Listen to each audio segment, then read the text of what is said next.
বিলিনো পোলজে স্টেডিয়ামে টাইব্রেকারে বাজরাকতারেভিচের গোলের সঙ্গে সঙ্গে রাজ্যের নীরবতা নেমে আসে ইতালি শিবিরে। একপাশে এডিন জিকোর বসনিয়া ও হার্জেগোভিনার উল্লাস, অন্য পাশে কান্নায় ভেঙে পড়ে ইতালি। 2014 সালের পর দ্বিতীয়বারের মতো বিশ্বকাপের মঞ্চে জায়গা নেয়ার পর আকাশে বাতাসে শুধুই ছিল বসনিয়া বন্দনা। তাদের গর্জনে চাপা পড়ে যায় জিয়ানলুইজি দোন্নারুমার বুক ভাঙা আর্তনাদ। 2006 সালে চতুর্থ বিশ্বকাপ জয়ের পর সাউথ আফ্রিকা ও ব্রাজিল বিশ্বকাপের গ্রুপ পর্ব থেকে বিদায়। এরপর থেকে বিশ্বকাপের টিকিট পাওয়াই যেন দুঃস্বপ্নে পরিণত হয়েছে আজ্জুরিদের।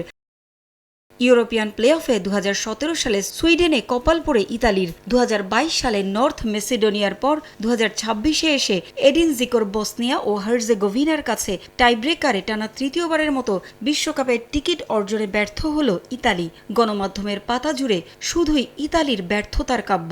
তবে কি অন্ধকার যুগ নেমে আসছে ইতালির ফুটবলে? বিলিনো পোলজে স্টেডিয়ামে ম্যাচের শুরুর চিত্র ছিল একেবারেই আলাদা। বারবার প্লে অফ থেকে বাদ পড়া গাত্তুসোর দল এবার শুরু থেকেই ছিল সতর্ক। তবে প্রতিপক্ষ বসনিয়াও যে হৃদয়ে ধারণ করে রেখেছিল এক চুল ছাড় না দেয়ার পণ, তাই তো লড়াইটা হয়েছে সমানে সমান। 15 মিনিটে ময়জেকিনের গোলে লিড নেয় 4 বারের ফিফা বিশ্বকাপের শিরোপাজয়ীরা। নিকোলা বারেল্লার পাসে গোল করেন তিনি। 41 মিনিটে মেমিককে ফাউল করে ডিফেন্ডার বাস্তোনির লাল কার্ড পেলে বিপদ বাড়ে ইতালির। 10 জনের দলে পরিণত হয় আজ্জুরিরা। দ্বিতীয়ার্ধে আক্রমণের ধার আরও বাড়ায় বসনিয়া ও হার্জেগোভিনা। একাধিক সুযোগ পেলেও জিয়ানলুইজি দোন্নারুমার দৃঢ়তায় গোলের দেখা পাচ্ছিল না তারা। অবশেষে 79 মিনিটে তাবাকোভিচ গোল করলে চরম নাটকীয়তায় রূপ নেয় ম্যাচ।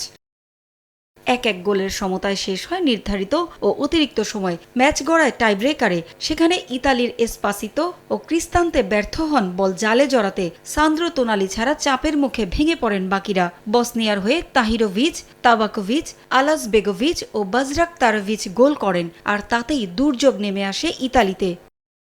এদিকে এদিন রাতে বিশ্বকাপের টিকিট পায়নি রবার্ট লেভানডস্কির পোল্যান্ডও। তাদের হতাশ করেছে সুইডেন।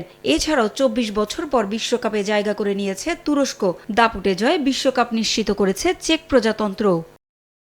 পারভিন আক্তার, সময় সংবাদ।